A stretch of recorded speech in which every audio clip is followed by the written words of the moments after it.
இன்றைக்கி நான் வந்து ரவா இட்லி எப்படி செய்கிறதுன்னு சொல்லி தர போகிறேன். வாங்க வீடியோக்குள்ளே போகலாம். இப்போது ரவா இட்லி அப்படின்னு சொன்னேன் இல்லைங்களா, அது சாதா ரவா இல்லை, இது வந்து சாமை இருக்குது இல்லைங்களா, அதை எடுத்துருக்கேன். நான் ஒரு 100 கிராம்ஸ் எடுத்து வச்சுருக்கேன். அப்புறம் வந்து தயிர் வந்து ஒரு அரை டு 3/4 கப் எடுத்திருக்கேன். எண்ணெய் ஒரு 2 to 3 டீஸ்பூன் எடுத்துருக்கேங்க. அப்புறம் வந்து பச்சை மிளகா ஒன்று நல்லா சாப் பண்ணியிருக்கேன். இஞ்சி துருவி வச்சுருக்கேன், ஒரு சின்ன துண்டு இஞ்சி. கடுகு, உளுத்தம்பருப்பு, கருவேப்பிலை, கடலைப்பருப்பு எல்லாம் சேர்த்து வந்து ஒரு 1.5 ஸ்பூன் எடுத்திருக்கேன். கருவேப்பிலை சும்மா ஒரு 2-3 இலை. வெங்காயம் வந்து ஒரு மீடியம் சைஸ் வெங்காயத்தை கட் பண்ணி வச்சுருக்கேன். உப்பு தேவையான அளவு. கேரட் வந்து ஒரு பெரிய கேரட்டில் பாதி கேரட்டை திருவி வச்சுருக்கேன். அப்புறம் வந்து இந்த பேக்கிங் பவுடர்னு சொல்லுவோம் இல்லைங்களா, அது ஒரே ஒரு பிஞ்ச் எடுத்திருக்கேன். கொத்தமல்லி, அவ்வளோதாங்க.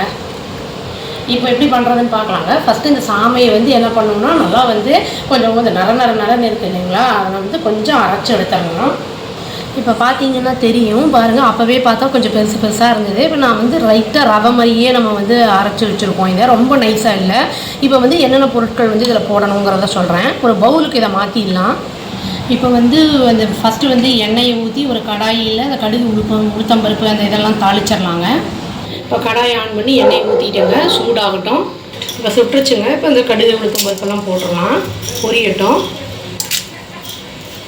கடுகு, உளுத்தம்பருப்பு, பச்சை மிளகா, அப்புறம் கடலைப்பருப்பு, கறிவேப்பிலை எல்லாத்தையும் போட்டுடலாம்.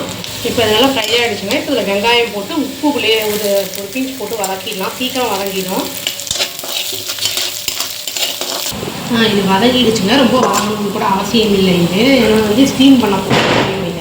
இதை வந்து இந்த அரைச்ச அந்த சாமை ரவை இருக்குங்களா, அதோட போட்டுடலாம்.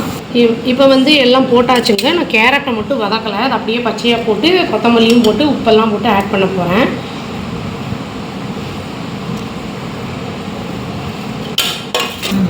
இப்போ வந்து தயிர் இருக்குது இல்லைங்களா, அதை வந்து போட்டுக்கலாம். நம்ம அது புளிப்பு இருந்தாலும் சரி இல்லாட்டியும் சரி, நம்மளுக்கு அது நம்ம விருப்பம். அதை வந்து போட்டு நல்லா மிக்ஸ் பண்ணி ஒரு 10 நிமிஷம் ஊற விட்டுறலாம்.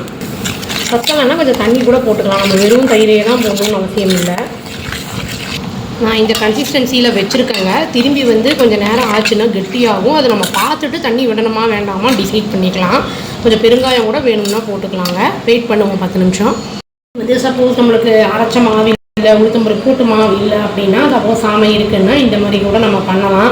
காய் இல்லாட்டி கூட வெறுமை வந்து சாமையை வச்சு கூட பண்ணலாம். இப்போ கொஞ்சம் ஹெல்த்தியாக இருக்குங்கிறதுனால நான் அந்த வெஜிடபிள்ஸ் எல்லாம் போட்டு பண்ணுறேங்க. இது வந்து இந்த கெட்டித்தன்மை இருக்குது, எனக்கு இது போதும்ன்ட்டு நான் வச்சுருக்கேன். உங்களுக்கு வேணும்னா இனியும் கொஞ்சம் வந்து மோர் ஊற்றிக்கலாம். இப்போ வந்து ஒரு இட்லி தட்டில் வந்து எண்ணெயை போட்டுட்டு இதை மாவை ஊற்றிடலாம். அவ்வளோதாங்க, இட்லி தட்டில் ஊற்றியாச்சு. இப்போ வந்து அடுப்பு ஆன் பண்ணி இட்லி குண்டானில் வச்சு ஒரு 10 நிமிஷம் வச்சு எடுத்துடலாம். இது ஸ்டீம்டு ஃபுட்டுங்கிறதுனால யார் வேணால் சாப்பிட்லாம், தாராளமாக சாப்பிட்லாம். இது வந்து ஆக்சுவலி மில்லட்டுங்கிறதுனால பயப்படுறதுக்கு அவசியம் இல்லை.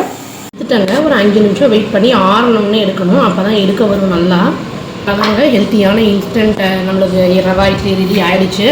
இதுக்கு வந்து நம்ம கார சட்னி தொட்டுக்கலாம், சாம்பார், தேங்காய் சட்னி, அப்புறம் இட்லி பொடி, தக்காளி தொக்கு எது வேணால் தொட்டுக்கலாம். எல்லாமே ரொம்ப வந்து டேஸ்டியாக இருக்கும். ஸ்டீம்டு ஃபுட்டுங்கிறதுனால வந்து எல்லாேருக்கும் உகந்த உணவு தான் இது. ஒரு 3 இல்லை 4 சாப்பிட்டாலே ஃபில்லிங்காக இருக்கும். அவ்வளோதாங்க. ட்ரை பண்ணி பார்த்து எப்படி இருக்குன்னு சொல்லுங்கள். Thank you. Please do like, share and subscribe our channel and click the all option and tap the bell icon. Thank you.